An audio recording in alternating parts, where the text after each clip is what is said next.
I will become even more undignified than this, and I will be humiliated in my own eyes. Somebody say I will be more undignified than this. I want to talk briefly today from the title, as we were looking at church, the old school way. I went before God all week, and I wanted to know what I would be able to say.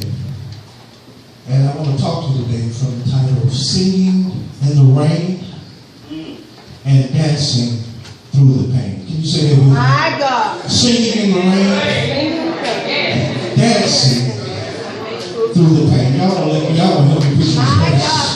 Singing in the rain while I'm dancing through the pain. Anybody had to sing in the rain?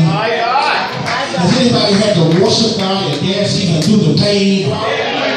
See, we need somebody in this text, David. And we all know David. It's no stranger that he had his ups and his downs. But one thing about David is that he chased after God's own heart. Some of us know him as one who slew a giant. And some of us know him as a little shepherd boy walking through the fields with sheepdog between his toes. Some of us just know him as the servant little boy, the shepherd boy who became king. But I love David because even in the midst of the stuff he went through, he knew how to get to God's heart. Do I have a witness in this place? See, God found him when he was a boy and spoke what would be even as a child. Which lets me know that sometimes men will tell you who you are, but while you have already become that, but God will call you and tell you who you will be even before you get there. That's something to celebrate, because God can see something in you when everybody else can't see it. That's right. Oh, thank you, Mama. David shows us that there's a kid in every king and a king in every kid. So we love David because he had a hunger for God.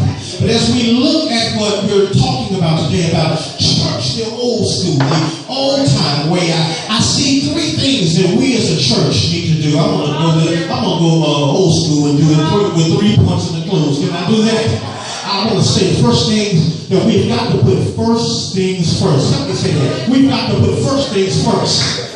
First thing is first. Many of us are in church, or we see people that we know in church, and they have taken the first thing and have put it and made it the last thing. Oh, we know that when we come in here, we're supposed to give God praise. But many of us got other agendas. And I'm not talking about y'all, but many of the people in the kingdom of God come to church and got all kinds of agendas.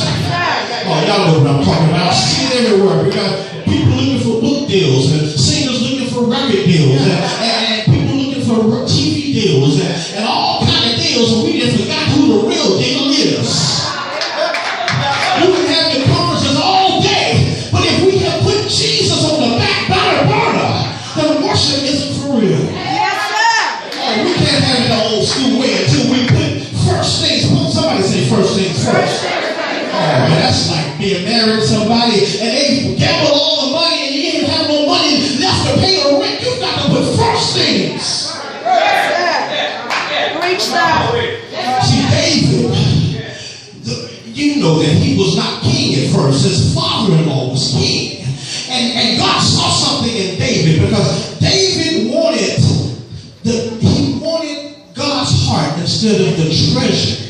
And because David put first things first, God anointed him and put him reign over everything. And what I'm trying to say, when we learn to put God first and quit putting ourselves in place of God, he will take the last and make it the first. And he'll turn all things around in our favor. I run across people all the time, Pastor. And I guess they think they mean well. It's like, man, I praise you. We dumped the house today. Doc, I took in 15 today. I killed them today. Yeah. We got all this kind of stuff. And people bragging about what they did. And God is saying, I know what you did because I anointed you at one time. Yeah. My God. Come on.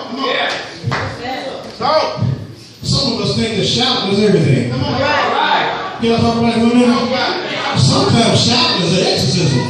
My Lord. All of it ain't worship. Sometimes God is cleaning us out. And his presence is so strong and it's so mighty when he rips that old out and he puts that new in that new wineskin. You got to scream it out.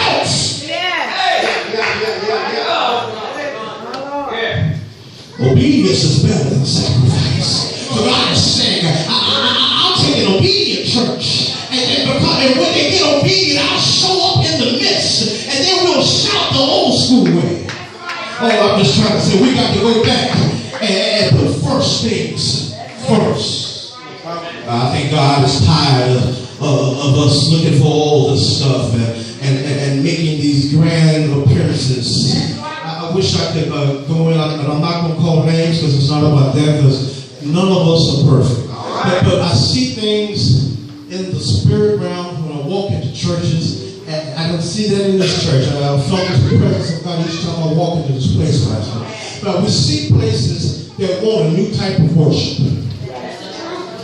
Y'all may as well talk back with me. And I'm down with new music. I'm working on a new record right now. So, but if we have a new type of worship, and we have gotten to a new way of living, and have forgotten the principles that the church that we are built on in the foundation, the threshing floor, and they ran over a bump in the road. And when they hit a bump in the road, the ark of the covenant shifted, and it moved. And Brother Uzzah reached around and tried to pick up the ark so it wouldn't hit the ground. And because he touched it, and his hands weren't worthy to touch it, God killed him. Some of us are touching some stuff in the church that God has not anointed us to touch. We're operating in ministries that God, even our pastor, has not released us to do. Just because you know how to do it don't mean God has told you to do it. I know how to fly an airplane, but we'll see what happens if I go to American Airlines and move him over and sit in the cockpit. God says your knowledge, what you can do and what you know how to do means nothing if I haven't released you to do it.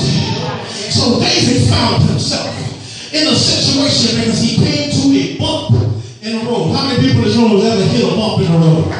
Oh, a bump in the road can give a pothole in the road. It can give you a flat tire. A bump in the road can misguide your destination. It can navigate you somewhere else. David hit a bump in the road, and all of a sudden, things changed. Sometimes in your life, you will see things going the right way, and then something happens. You hit a bump in the road. You come to the threshing floor. And I need you to know that the threshing floor is where God used, or where back in the day they separated the usable piece of the wheat from the unusable piece of the wheat. And I think God allows us to come to threshing floors in our life, Pastor, so that we can divide the usable part from us from the unusable part. Unusable part. Many of us got some unusable things around us that's keeping us out of the presence of God. Some people that shouldn't be in our lives. Some habits that shouldn't be in our lives. Some things around us. And God trying to separate us from what's usable and what's not usable, because he wants to take what's holy so he can do a perfect work with it. Yeah. Everything was all right till they hit the bump in the road. I hear God saying that if we're trying to get back to the old school church, we need to experience church instead of experience. Wow. That's an experience is sometimes an outer look. But God is looking for people that will have a more inner look of who he is, a more inner presence of the Spirit of God. Because what he desires is intimacy between us and him. Because it is in that intimacy, y'all stay with me for a minute. It's with that intimacy, that manifestation, that birth happens. Oh, somebody's trying to birth favor. We talk about favor every day, but it has to be manifested. And I'm letting you know that manifestation takes place when we have gotten into an intimate relationship with God. Oh, I'm just trying to keep it 100 in this place. Church the old school way. Sally, can we go back a little bit? See, in the old school, they didn't have church every Sunday, I thought. Back in the day, I know when my mama came up, she came out of East Texas. They had church once a month.